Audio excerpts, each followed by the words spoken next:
প্ৰধানমন্ত্ৰী নৰেন্দ্ৰ মোদী ডাঙৰীয়াই জনজাতীয় গাঁও আৰু জনজাতীয় গাঁৱত বাস কৰা জনজাতীয় লোকসকলৰ সৰ্বাংগীন কল্যাণৰ বাবে ধৰতী আবা জনজাতীয় গ্ৰাম উৎকৰ্ষ যোজনা নামে এখন আঁচনি আৰম্ভ কৰিছে।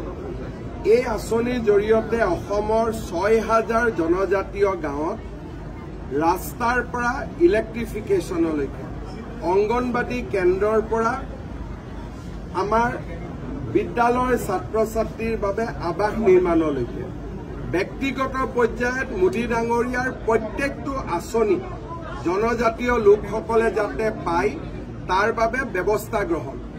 এই আঁচনিখনৰ মূল উদ্দেশ্য আজি ডিব্ৰুগড়ত এই আঁচনিখনৰ বিষয়ে জনাবলৈ আমাৰ ট্ৰাইবেল কাউন্সিল আৰু ট্ৰাইবেল কাউন্সিলত থকা বিভিন্ন বিষয়ববীয়াসকলক আমন্ত্ৰণ জনোৱা হৈছিল।